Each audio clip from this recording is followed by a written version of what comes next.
This is my famous question I love, because I mean, is like, how do you handle password resets? I'm like, password resets? And like, I barely had an answer for, like, we don't have that problem. And they are asking all these questions that where people were focused on the typical MSP, like, well, and so forth. So we were like, well, we really never had that problem with our customers. So I think it boiled down to getting good people in a room and deciding, how can we, what it boils to, what kind of work do you want to do as a consultant? Because not people don't want to do that basic stuff. So if you don't want to do it, how do we handle that? And how do we get that out of the way so we can focus on things that deliver more value? For sure. All right. Welcome back to another episode of the BMK Vision Podcast. We've got our new friend, Bryon, on here. And Bryon, tell us, how did you get started in this crazy IT world?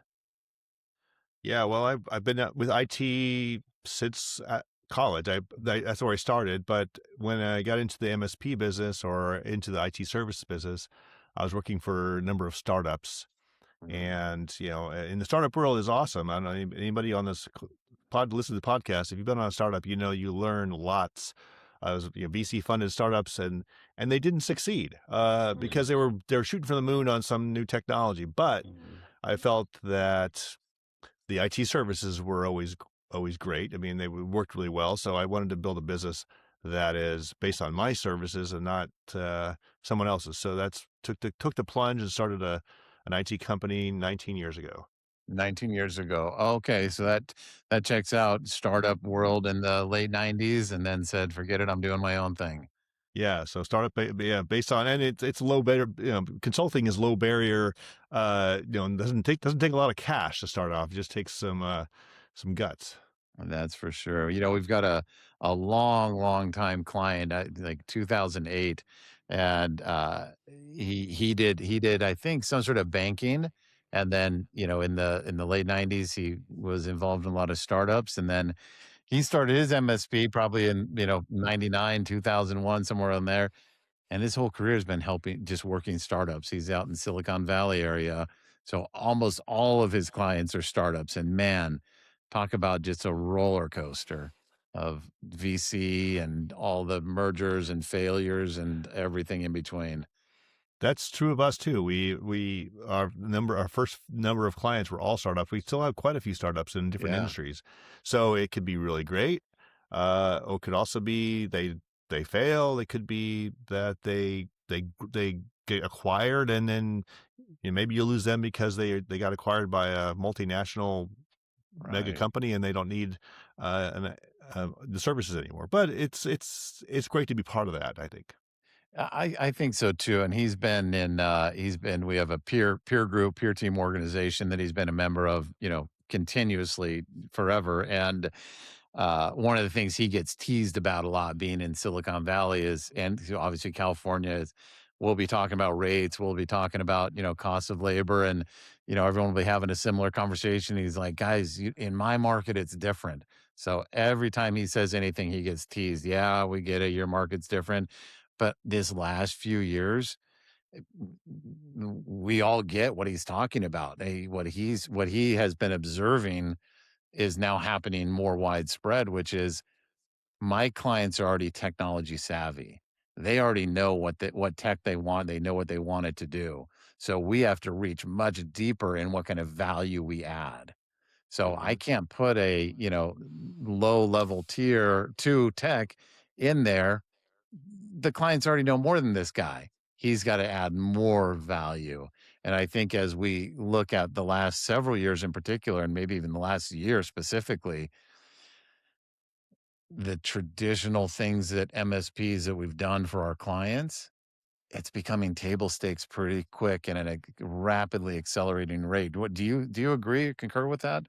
That is exactly what we're seeing. Well, I mean, we see that Boston is maybe a little less expensive than Silicon Valley for labor rates, but sophisticated users really, we got out here. We've got a lot of a lot of startups were founded by MIT founders, and they know a lot already. Sometimes to their detriment, where they know enough to be dangerous. But yes, I think it's what it boils down to is, if you're not adding a lot of value, if you're doing things they could do on their own, or that they don't see that perceived value, then you're either not going to win the business, and or you're not going to stay with them. So we we uh I totally agree with that philosophy. We've really worked hard over the last for the entire company, for very specifically trying to be more of a premier provider, and it takes a lot of components to make that happen.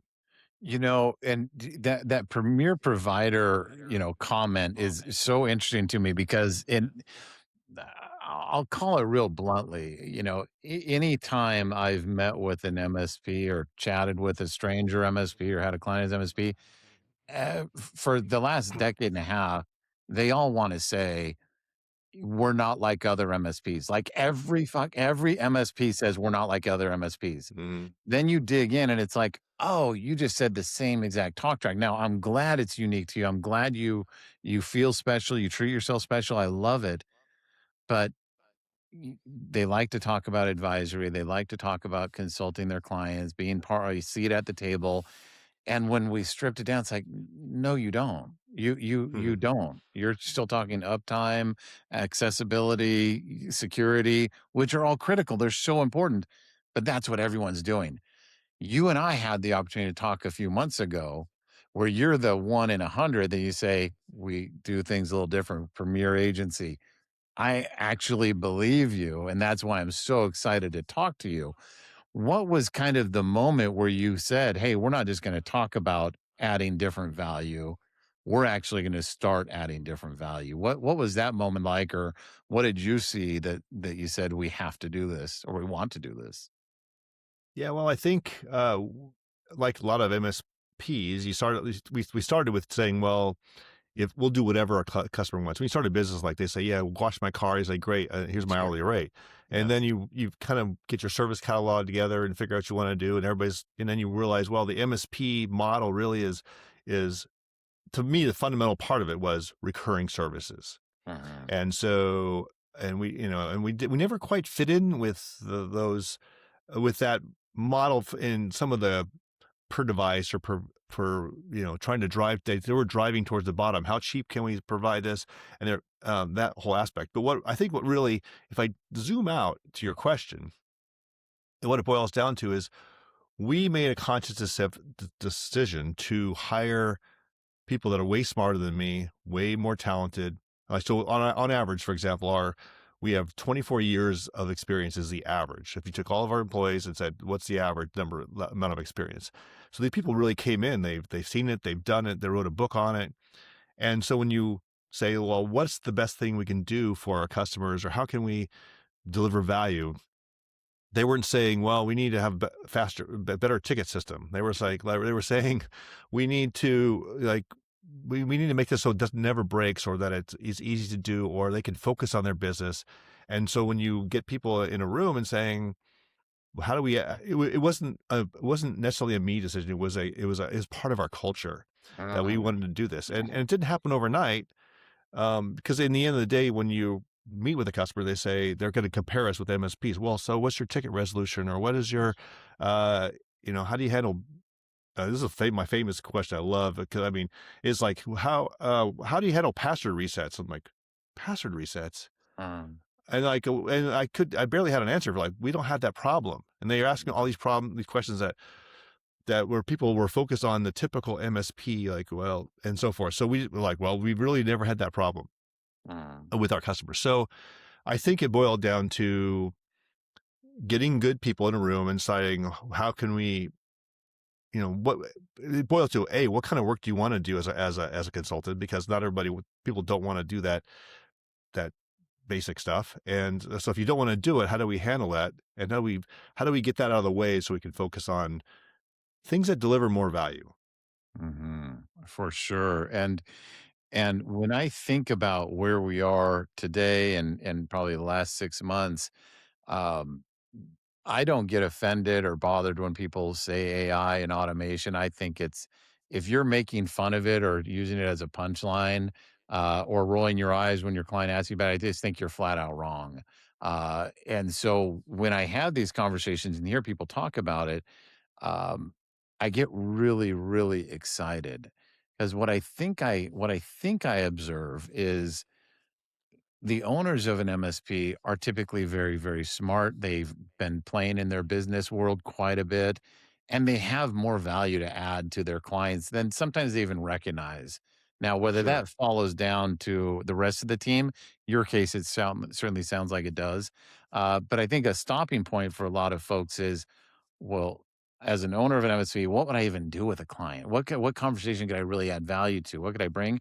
And then once they get comfortable with that, they're like, "Oh shit, but no one else can. No one else on my team can do this." Now Mhm. I'm putting this scale, barrier in front of myself saying, "Well, what should I do? I can't scale it, and I'm really nervous to do it." Does that check out with you? Oh, sure. Yeah, sure. And, around around that, so I think when I look back too on our journey is that, I see that we try to hire people that are good technically, but also Mhm. we're good with people. And one of the challenges I think a lot of MSPs have is that you may have they hire what they call technicians and Mm. technicians, and so we've always hired consultants. Maybe it's just Right. a word, but Yes. so when you're at a customer site and we do on-site work and we do a virtual work is if you're not comfortable having certain types of conversations because in general IT people are introverted, a little nerdy. That's okay. Mhm. They're good at that type of work, but Mhm. you have to it's hard. A lot of people don't hire the people that can help ask their customers the right question and Mhm. say, "Well, so why are you actually doing this?" And they say, "Oh, because of this." And you're like, "Oh, well, good. That's now that I know that." Instead of saying, "Well, hey, I fixed your computer. I'm out of here." Then instead asking them, why are they doing something? And it's even with seasoned consultancy, sometimes to remind them, "Hey, it's how are they growing their business?" Yeah, make sure you understand. So you have to put processes in place and so forth. Um, so I think it's that could be a challenge of the kind of people you hire. If you want them to just be a technician and handle this, that's what you're going to get. So how do you either hire the right people or train them and grow them? That's right. That's right. That to that, why are you doing this is it's just so timely. I had the opportunity to join one of our MSP clients on a meeting with one of their clients. And, we have, some AI and development expertise with a partner company of ours. So I was like, well, I'll come and I'll just hang out for the day that you guys are having this big exploratory chat around, what this company is looking to do, and they're in a manufacturing space, something I'm completely unfamiliar with. But when we started talking, all the ideas and cool thoughts and what can this actually do and what can that do, um, I did my best to kind of drag the owner of that of the company that of my client, and they said, "So what do you want? Like, what do you want out of this? Why are you doing this?" And man, Brian, that's a tough question for people to answer because Hmm. it's that old, like, why does anyone buy a hammer? Right? Well, it's not to put a Yeah. nail in the wall, it's to make the room look beautiful, right? Right. But Right. you have to walk through with that person to say, "Okay, cool. You want that so you'll get a better dashboard. Why? Oh, then my techs will be able to, or my engineers will be able to do this. Okay, what will that do for you?" And having to go those 5 and 6 steps up to say, "Oh, you're really looking for greater profitability. You're really, and then why are you looking for that greater profitability?" Like, that is not an easy conversation. I agree. It's very And layered and and and the answer is not always right there. And I think that the question you just asked why, you keep asking why. It Mhm. was interesting. One of the things that a little sidebar here is one of the things I do in my in my spare time is I do Toastmasters. And it's a, Nice. speaking organization and so Yeah. forth. And so I just had a talk on curiosity. And the big Yes. question is like when you're a little kid, you're always asking why? And then when you get to be an adult, it's usually like, well, because we've always done it that way, or because then you get to a little bit of complacency. And I think part of that why is a little bit of childish like curiosity of like, why does the world work? and I think we quit asking that question, or maybe we're just Yes. too tired, or I don't know what it is, but it's Yeah. because it's not easy, like you said. Yeah. No, for sure. And that's, could likely imagine, when we're working with our MSP clients, they're, always going through this kind of cycle of trying to crack that sales nut and hiring salespeople and what's a good candidate look like. And I am always like, if you can't sense their curiosity in the first 10 minutes of them sitting in this new space for them, if they're not curious, man, just don't even bother. If you can't Right, be curious in your role as a salesperson, this is not going to work. And when we right. think of that, maybe we've lost our curiosity, maybe it's, we're tired. Man, tired's real. It takes a lot of energy to maintain curiosity to an end of like, I'm curious because I want to see how we can help you. You're going up a tough mountain at that moment, and it does get tiring, and you need two willing participants. Does that client or that prospect even think of you in a way that suggests that you're worth going down this curiosity exercise with? What Right. signal have they received to you to say, well, it's worth it for me to stick with this conversation? And if you're a technician and they're used to you being the guy to magically make the stuff work again, they're pigeonholing you. But I think like you've done at your company, calling them a consultant, maybe it is just a word, but it certainly broadens the initial kind of interpretation of who this person is who's working on their stuff. I think that was And the really challenge smart.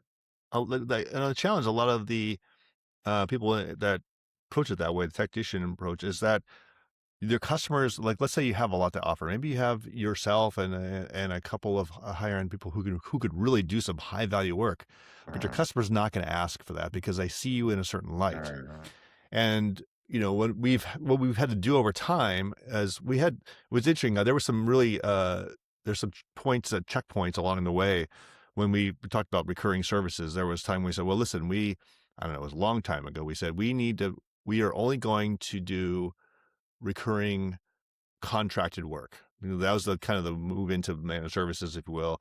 No more break fix, no more call me when things are broken. We'll come in. We need to have a commitment. And we thought, well, we're going to do this to all of our customers, and a little scary because they might say we're not doing this. And we did it anyways. And the ones we lost at that time were some of the biggest, most challenging customers we had. Like they were the ones who didn't pay on time. They were mhm. a very, difficult sometimes. And then you go to, as you go through, we said, well, we don't, we narrowed our ICP, our ideal customer profile, and said, hey, we're only going to focus on these type of customers because those are the ones who really work well for us. You mentioned one of your clients in manufacturing. We've had some manufacturing clients. They're not ideal for us. And in our experience, for us, it was like they want to see how long they can get that Windows 98 computer to run forever. Right, And right. and it was, we couldn't offer the value that we could do because we're trying to do band-aids all the time. So we identified, and so by doing that process, like, well, we're not going to do this anymore. We're going to focus on this, and as long as we can deliver what we're saying we're doing, and we have maybe a cultural alignment with this customer, magic things happen. And it's hard for some people to say, well, these are kind of my bread and butter. These kind of customers, and so if you're okay with that, that's cool. But we weren't cool with Yeah. that. Yeah, no doubt. It's that there's so much in what you just said. Part of me wants to chase down that whole managed services model and just rip it to shreds, but I think more productive is kind of learning where you are today. So you did your time in the more traditional managed services model, and Mhm. you've gone through an evolution over the last several years. If you don't mind sharing, what transition happened, or what does that look like? Are we still just purely recurring revenue? If you don't want that, you're out. What does it look like today? Again, if you don't mind sharing. No, of course, of course. Well, we do have recurring contracts. We tend to be more of a retainer style contract, Mhm. where, I mean, we still have the ability. Well, matter of fact, we will not sell this kind of contract anymore. But we've had the traditional. by device or by person, Mhm. scalable model. But we Mhm. found that if we had a retainer for Mhm. the recurring part, where we can say, listen, we're going to do these services for you. It could be a wide variety of things. We want to focus on the high value.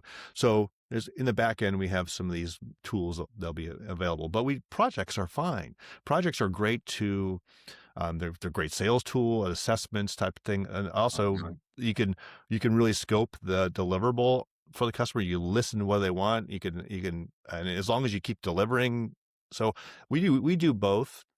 Mhm. And right now, especially in our life cycle of our or stage of our company, you Mhm. mentioned earlier AI. So one of our we've really had a push over the last year and a half of AI. Matter of fact, this is our two primary goals. One of them for the year is to execute our new go-to-market strategy, but the next one is enabling AI throughout the entire company and our customers. And Mhm. those are conversations where the why comes in. You might find out from a customer that what's their growth impediment? And they say, well, it takes us 2 weeks to quote out this thing because our quoting process is very complex. And like, well, let's use AI to make this. We could probably get it down to maybe from 2 weeks down to a day. And if you can quote more, then if you have business coming in, and that's your problem, that's your bottleneck. Boy, AI could sure help with that. So we ask these questions, and we're engaging with our customers in a different level. And yeah, it's because AI is so new for a lot of companies. A project makes sense because they may not want to sign a 2-year contract or 1 year. It's this big cost to them without seeing some initial ROI. So let's do a prototype, and once you see that, we can scale this out and then teach you along the way, and then we're partners on this. That's So right. those are the types of, I think, projects. I think both are good. I think the problem with people have a project, or people love recurring, and I do too, is that it's predictable. It's it's contracted those, and you know what to expect. So project is requires a little more selling, perhaps. Mhm. But Yeah, yeah, for sure, and, I always like to make it clear just as you did, I love recurring revenue. If it's profitable, if it's sold right, if you're actually measuring your effective hourly rate and your profitability on it, I'm your biggest fan. Keep doing it. I also want 75 cents on the dollar of project and hourly coming along with those contracts. And I also want to see MSPs get out there and sell projects to non-recurring clients, but they're the right projects. They're the things that you're talking about. They're the things of, hey, our existing client base may not be ready to have the types of conversations we want to have with them because they know us as X. Now, as hmm I go to market and say, I'm just here to solve your problems. Technology is one of the tools that I use because I probably know a little more than you, but I yeah. can have that conversation about what's your limiting factor. And I think that's the thing that's slowing MSPs down right now from doing that is number one, are they confident that they can do it? And then number two, I think they're all standing by waiting for some shitty vendor to tell them how they can turn it into recurring revenue. And I remember Oh, sitting in Boston Harbor for an Enable event in 2003, learning what managed services was and thinking, this is great. This is great. And about a month later, I was like, oh, but what's in it for Enable? Who's inventing this thing?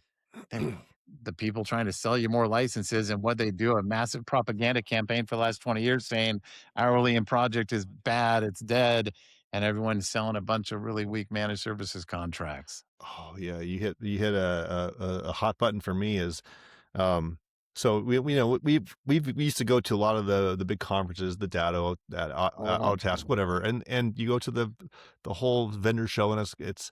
I think Mhm. if somebody was listening to this and then they weren't an MSP, you could become an MSP in about a week. Yeah. And it's you go there, you buy this service and that product, and they'll all tell you that they all work, Mhm. and basically it's a death by 1,000 paper cuts.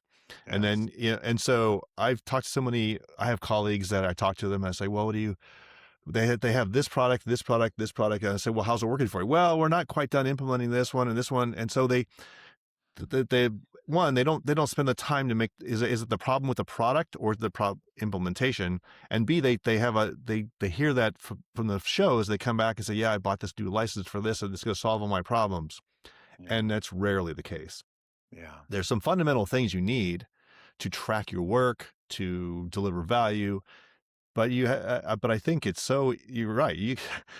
There's so many products, and that's why we quit going to those shows because like I don't know if there's maybe we should go every once in a while to see what's like just put our finger out up and see what's going on. But it's I don't think the problem is the tools. I think and it's not going to some there are some good tools out there, and there's some Amazing. tools we bought and go, oh man, this is a glorified wiki. I don't know why we bought this, so. Um, I see that trap a lot. We'll be right back with more, but first, here's a quick message from Bryon McKinley. Most MSPs are constantly busy, chasing tickets, projects, and fires. But without structure, it's hard to know if the business is really improving. Vision from Bryon McKinley is the system that helps you work on your business, not just in it. It connects leadership strategy with daily execution. Vision aligns people, process, and performance, creating clarity and rhythm from goals to results. And the Vision app brings that structure to life, helping you create policies, track goals, review KPIs, and collaborate with your BMK consultant all in one place. Behind it all, Jetson AI, your assistant inside Vision, helps you find answers, generate insights, and take action faster. With Vision, you gain visibility, accountability, and measurable growth. You're not guessing, you're improving. Vision, Jetson, and the Vision app, your path from strategy to results. Start transforming your business today.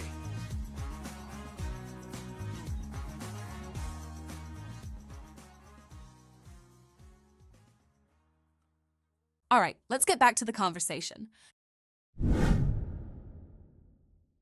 It's a trap. It's a trap. And, I can, shit on vendors all day long and get 90% of people agree with me. But ultimately, I think they all are trying to solve a problem. I think they all have good intentions. I think they all want their stuff to work great. But that just constant barrage of tools that MSPs get slammed with. And then when the vendors start getting into the business consulting piece of it, it's like you're giving too biased of an opinion and your client, the MSP, has too limited scope. Because I think myself included, MSPs, I think we all think we're immune to that. Like, oh, I bought a thing and it's going to solve my problems. I think we're immune to it. But new vendors wouldn't be popping up every day if you were immune to it. They know exactly that all they have to do is keep that price under about $300 a month, and you're likely to give it a shot, and it's just going to go on the stack. So here's my kind of scenario for you. So the portion of we love recurring revenue, we love hourly and project with our clients. Sounds like you will do projects for non-recurring revenue clients today, Mhm. right? Yeah. And with that, have you seen any greater acceleration in your growth, profitability, depth of what you're able to do? Like, I hope the answer is yes, but maybe not. Um, so yeah, I lost the question in It's a that. tough Sorry. question. It's a tough question. So Yeah. if we say in a traditional MSP model, what the talk track would be is my services for anything other than managed services stops with my current clients. If you're not a managed services client, I'm really hesitant to do any work for you. I'm scared to do it. I don't want to do it. And I'm always going to be trying to drag you into becoming a managed service recurring client.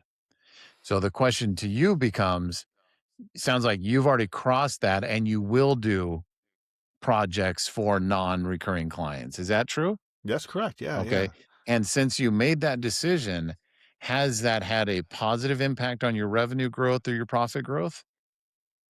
Yeah. Yeah. Yeah. So Okay. that's yes. Yeah. So the reason for that. So I feel very comfortable with the services and the talent that we have. So Oh, the great thing about uh, s- project or a non-recurring service for somebody who's not a customer. mhm. By the way, we do projects for our existing customers and for new ones. Is that That's right. this is your chance to wow them. This is your chance to go in there and say, like you say, hey, I've got great services. Maybe it's just a simple technology implementation. They replace their something in their data center, or it could be something more significant. It's a chance to show that to verify that they chose you the right vendor. And then when they say, "Oh, you did that great," and then often it's like, "Well, what else can you do?" Or during this implementation, you ask them questions, and they say, "Oh, do you have a problem with that? Let me just bring in my expert to talk to you about that, just for free. Just let them." And then you expose them to more parts of your business that you have talent. And next thing you know, they brought you in because you're really good at high end storage or whatever it might be, and then they say, well, they find so much more about you. So I think it's a really easy business tool, provided you feel comfortable with the people that work for you, right? And then Right. and that is, I'm very lucky. I have people I love, that they do great work. They're empowered. They can make decisions. They don't need to come by. So we can talk about culture a little bit. That our culture is magic as far as I'm concerned. But that is, if you're only going for managed services, and then maybe that's where you might be pigeonholing yourself to showing off your talent. Mm. Yeah, that makes sense. When you think about the type of projects that kind of leave the four walls of the computer Mhm. itself or the switch or the firewall, you're doing projects well outside of just the technology stack, I imagine. Is that fair? Is that a fair assumption? In some cases, right? I Okay. think so. I mean, it's hard for me to think about something these days that does not involve technology. Sure, Everyone's got a sure. computer. You're going to connect. There's a business. Your business processes are. If you're still using paper to fluff, maybe that is. By the way, I did run across that fairly recently. I couldn't believe it. They didn't have passing around papers across a production line. They weren't. They did end up not being a good customer for us. But Sure. um, yeah, I guess if we're talking about things outside of technology, there could be. There certainly is business processes, or certainly and maybe what I think about in this case is maybe compliance. Mm, So compliance, and but just like you said earlier, you go to a conference now. It's like, buy this compliance as a service tool, and then it'll solve all your compliance. You can get all your customers compliant with whatever what they need to be compliant with. But that is a conversation about mhm. why they need to be compliant with something, and then there are technology areas, but it might be, protecting your banking information, or might be getting FDA requirements. And so there's a technology element of it, but For when it sure. boils down to, they need to get their drug to market. So, or they need to get past this bank audit to satisfy some conditions. That's So right. if you're thinking of outside the computer, that's the type of thing we may do. But Mhm. it's really difficult sometimes to think about things that don't have some finger in technology.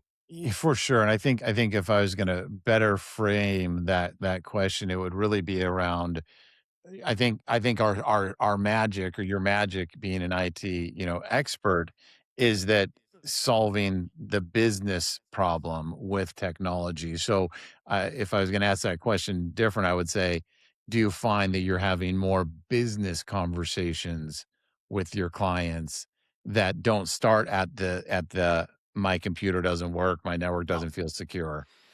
Sure. Yeah. Yeah. I think, that's what's wonderful sometimes about startups that we have. They're, it's somebody has an idea for something, and you talk about, well, what do you want to do? How are you going to get sales? Where's that in are you going to get the proof of concept first? And then you want to ask this question, how they're, you get an NDAs, of course, in place, and you talk about these type of things. We're not talking Mhm. about, well, what flavor OS do you want? Right. It's more of like, okay, so you're going to need some computers probably, but where's your cycle here? And at what point do you think you're going to need so let's say a website. Well, why do you need a website? Do you need one? Maybe you do, maybe you don't. At what point do you need it? It's not saying, hey, it's a website and I know MySQL and blah, blah, blah. And it's Mhm. more of, okay, so where in the life cycle of what you're doing, proof of concept. Okay, you need to do this to get more funding from from your VC. They're giving you a little bit of funding here. So how do we help you get to that point where you show proof of concept? Now, we're Mhm. not going to be an expert on the business. They obviously are.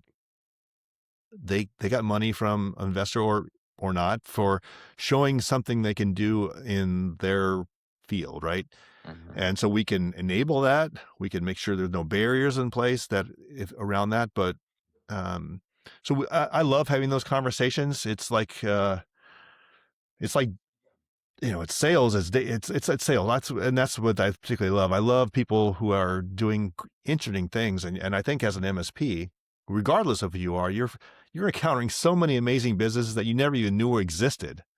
That Mhm. like, oh, there's a special pharmacy for injured workers, or or whatever. It just there's so Right. many niches out there.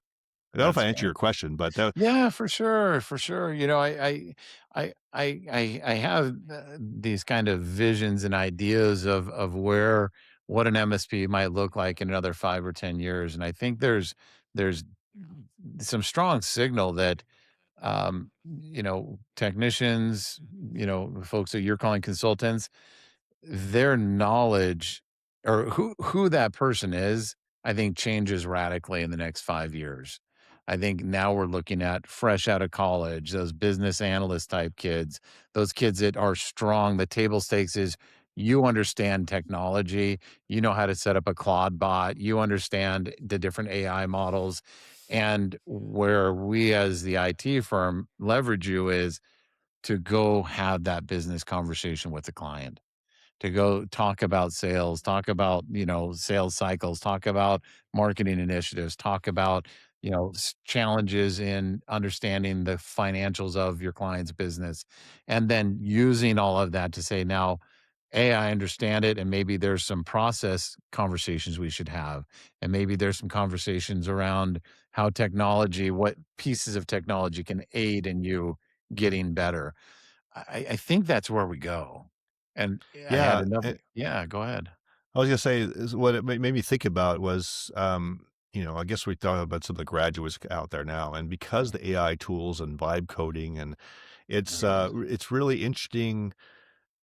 I mean, I'll be honest, I'm still trying to wrap my head around how rapid things are changing. And where we have got people that are like, oh, I sat down and I wrote I used, AI to write this interface between these two things to give me the report I always wanted, and so, and it's becoming, some ways, if everyone's empowered, it's decentralized, Right. and I think it's powerful, yet it could cause some chaos without thinking about the bigger picture in a business. Like everyone's vibe coding and getting this, they got a product done a product prototype done in a week and a half that would normally have taken us 6 months, but Mhm. then uh, there's some things that they may not think about how this is going to scale or could be consistent or whatever. They got some good prototypes out. Right. So I think all of us can stop and think about, and we got to embrace what's happening, but also what kind of guidelines or things we can put in place to make sure that things don't go off the rails. Yeah, I don't know if that Well, makes sense, but and that I think that's exactly right. I think you're gonna see employees of potential MSP clients who are pressing the edges, doing cool things, and I think we need to encourage that, and we need to not roll our eyes and say, "That's sick. I love what you've done." But as that starts reaching a certain, space, those problems are gonna start unwinding, those things in that vibe go, that thing and that consistency of the reporting, those things are gonna start to crumble, and that same employee who made something really cool, they're probably not gonna be likely the ones that can say, "Let me get this tightened up. Let me fix it." They're busy doing their other job. I think yeah, that's where that opportunity lives for the MSP is to come in and say, "Hey, I'm gonna observe the Wild West. I'm gonna encourage the Wild West. I'm gonna be right there building our skill set in a more structured manner so that we're ready for when the clients start thinking about, well, what did I really get here? What really just happened? Why did we get here to this broken place?" And they're gonna find somebody's gonna knock on the door saying, "I can make sense of all this." And it's gonna be the MSP or it's gonna be some new type of business we have not yet considered. You Yeah. know, Yeah. if I didn't have some, expertise in development in AI, I'd be on Upwork and I'd be finding onesie twosie folks, just like the trunk slammer days of the '90s, right? Mhm. I think it's a strong analogy to say this takes on a life of its own. Somebody comes in and says, "Let me make sense of all this, and let's get you on a structured plan for the next 10, 20 years." I Yeah. think that's where we go. Yeah, I think, and when you even when you say 10, 20, it's hard to imagine, sometimes even months. Like, for example, we developed some agents for we developed a sales agent for our salesperson. Say, hey, listen, Okay. anything you want to know about any of our products or whatever, just ask her. It's on through Slack. It's like it's some Yeah. sales agent and helps them find information quickly. But then some of the things we've developed are, Claude came out with Claude Cowork recently, and I Yes. was like, Yes. and we're like, oh my gosh, that just kind of if that didn't come out, we were going to work on developing that. And so, Yes. it's I mean, I'm glad it came out because it's doing what Yeah. it helps some of our non-technical people say, I need to do this in my day. And in the background is writing code and figuring this all out and giving the reports that they've always wanted. Yes. So it's hard when you say tenants. Yeah, I mean, there's a structure and there's a mindset that goes along with this, boy. But boy, I'll tell you, it's if I feel like I'm fairly forward thinking, and I'm sure Yeah. all MSPs are trying to think about this, and then they got to guide their customers along who are doing the same thing and trying to stay. It's always been challenging to stay ahead of your customers. You want to be the Yes. expert. I think Yes. it's in some ways it's easier because all the stuff that you used to worry about can be automated, but moving forward, it gotta be purposeful. Yeah, for sure. I'm glad you're calling out that 10, 15 year comment. That's to me what I really mean when I say that is if we go back to, the early mid '90s, whoever was figuring out how to begin to make sense of IT and what IT meant and where it's going, they had a 15, 20 year kind of lifespan of like, hey, uh, the world's going to look different in 15 years on even what I'm doing here today. But now I'm settled in for the next 10, 15 years of a business model that I'm going to be able to work through.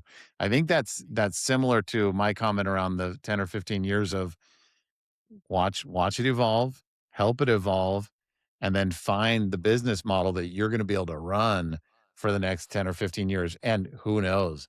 Maybe we're laughing at the word AI 10 years from now. I don't think so, but The AI is all things laughing at us automation. probably. Yeah. Right, yeah, probably so. So, yeah, this is really, really interesting. So, I'm thinking again to another experience where I watched in real time, a development team had been building out. It would take them weeks to build out their proposals. They got to through various iterations of learning what the client needs, ending up in a mock-up and a really detailed estimate. And they said literally took us weeks, and tens of 20s of hours to get that. And then there's still the are we going to win it or not? Mhm. And these developers, they said, "Well, let's see what we can make." And they gave us a demo of their internal process where they can now take it down to about an hour, Oh, where awesome. it's like Yeah. of processing time. So Mhm. it's like we're still having our phone calls, but we're screen recording. We're doing some really custom screen grabs of things that the client wants, and then our different. We choose which AI model, LLM model to use, and it just assembles it all. And they're like, "We've run a few through it now already," and it's like, "Holy crap, that's better than we were able to do." So it's like that's gonna increase their deal velocity. It's going to increase their close ratio probably, but it's also going to get them able to process things more quickly to get to the proposal phase. Who's building that for the MSP? Who's doing that? We MSPs, IT companies, you guys put tough proposals in front of people. Who's going to help them build out the data set? Who's going to help them build out the interface? Who's going to help them build out the logic of switching between LLMs on which one is the right one? Like, who's going to do that? And for the MSP, who's going to do that? Who's going to do that for your client? Right, All right. right. Yeah. That And to I think me yeah, just becomes a fascinating conversation. It's interesting. I was on the call just earlier today. It was somebody. So we have a podcast as well, Uh, called The Edge of Excellence. So somebody was listening to it, and he reached out, and they were a former MSP toolset person. They're starting a new company, and he wanted to talk to me about. He heard us about talking about AI on our podcast, and so he uh, said, "Hey, here's what we're doing." And so there are. I think there's going to be some of those vendors that are going. They're saying, "Hey, we're going to help you use AI to analyze the go-to-market your verticals and so forth, and then we can help you be a sales engineer, and maybe even, maybe during a sales call." You hear some signals, and then you say, by the way, this when they say this, that's a signal for you to mention your other product here. So I think so right. there's going to be some tools out there, but I do Yeah. think with AI, I mean, there's some of this. There are a lot of agents out there now, and I think you can do a lot on your own. And I Hmm. think I have to understand your business well enough to understand to do that. And I think it's important for not just MSPs, but any small business to really understand their business and figure out areas that AI can leverage it. I think I think somebody will do for the MSPs, but when the MSP starting understanding their own pain points, they could think, if quoting is hard for me, maybe it's hard for my customer, or maybe it's Yeah. laborious for my customer, or if end of month close, it takes too long. Like, what can we do to make that faster? Or and it because Yes. there's common components to every business. Of course, everybody has unique things, but with sales, marketing, finance, there's some common things that you could help your customers with. And I think maybe it starts thinking inside, and how you can then apply it. That's right. And let's start winding down with this. So I leave that meeting with my MSP client and their client. We had Hmm. brought in our folks that really kind of did an amazing job of talking to their client around all things AI and automation. And then on the drive back, my client called me and he said, "Hey, should I charge for that meeting or not?" And boy, I thought that was a great question. And, I'm a consultant, I charge for my time. So I'm like, well, hell Hmm. yeah, of course you should. But Yeah. he's taking this long tenured MSP based client and he's reaching into a whole different area of the business. And I think he's really right to kind of challenge himself. Like, if I don't bill for this meeting, when do I start billing? And what's my role in this? Obviously, potentially these experts that Josh brought in are going to engage with my client, but what's my role in all of that? And where do I start my billing? Where do I stop my billing? Because he's got a lot of scar tissue from I've got low agreement gross profit. We go out of scope, go too far with our clients all the time. And now I have this, perfect example of is this billable or not billable? What do you have any takes on that? Yeah. Well, did you say this was a sales call he was on, or? It was an existing client that they have, and Yeah. they had just been kind of building more and more different conversations with them beyond just, the workstations and the security, and said, "Hey, let me put together this meeting where you can actually learn some more about AI and automation because it's not my client's skill set." So, but he brought everybody to the table. He spent 4 hours in the room. He's the one that's bringing this all together. Yeah, I mean, my thought would be he should charge for that. I think, Yeah, and that's the model. That's why we like retainers so much, because we if we're going to do that, we're going to have a conversation that adds a lot of value to the customer. Then you should uh, charge for that because they're giving it to them. Now, on occasion, you might say, "Well, listen, you know, make sure you're spending your time wisely. You're any chit chat or various things. You don't want to charge it for sure, non sure. value things." But I think, yeah, I think that's a smart to do. Maybe it's a little harder to do if you're strictly an MSP and you only charge per device, and you don't have any. It's harder to say, well, by the way, I'm going to add another $100 to your bill or whatever it may be for this call or this whatever. Mhm. So I think it's maybe it's like setting expectations early Yeah, uh, on that, and that's one of those checkpoint kind of moments that he may have, or she may have, going, aha, I am adding a lot of value to this situation here, and So Yeah. let's capitalize on that. I think so. I think this is a real, moment in time where, hey, make your mistakes. Don't build a client, build a client, build a client too much. Don't bill them enough. Like that transition, it's going to take some time. I think I want people to go easy on themselves a little bit, but push Yeah, yourself to say, this is not just yesterday's work. This is not just me saying, "Hey, here to give you the bad news. You need 3 new computers." This is real business value add here, and challenge yourself to get comfortable with the fact that your knowledge and your resources are valuable, right? Because I right, think right. that's what I heard from my client was he wasn't it wasn't obvious to him the value that he brought, and man, left unchecked, how many, thousands and tens of thousands of dollars will he leave on the table if he doesn't address it now?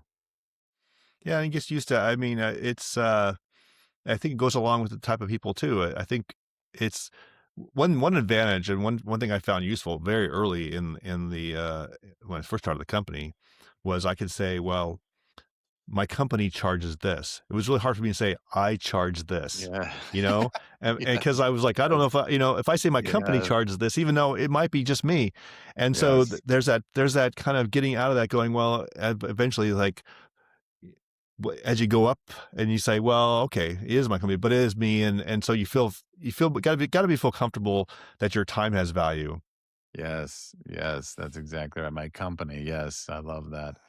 Well, very good, man. Well, I sure love the conversation, Brian, and I think we need to have you on again because I think I want to go a lot deeper on some of the things that you're doing. So hopefully you'll join us again. Everyone for watching, thank you so much. We appreciate you checking out the channel. Make sure to check out some other videos. And Brian, thanks, man. Catch you Yeah, later. thanks for having me on, Josh. It's always it's a great, like you said, just we're talking about great stuff here. Yeah. Hopefully people can get some nuggets out of this that'll help them. And I when we first talked to you like a month ago or so, it was great. So I'm glad we had a chance to do this. Right on. Oh, and one last thing. Over your right shoulder, there's a book that I believe you wrote. Oh yes, yeah. Tell us about Thank the you. book real quick. Yeah, yeah, quickly. It's called Leadership at the Edge, and it's about how to build an empowering culture for your Mm, company. And so I threw out culture a little bit earlier, but having the right culture that allows your people to be empowered, and you want to scale beyond yourself. Your people have to be empowered. And this book it's a pretty easy read. And it's actually been well received. So uh, nice. it's available on Amazon, and yeah, it's kind of a blueprint for building a powerful culture. Outstanding. We'll make sure to put a link in the description. All right, Brian. Thanks for joining us. Yes, thank you. Bye, everyone.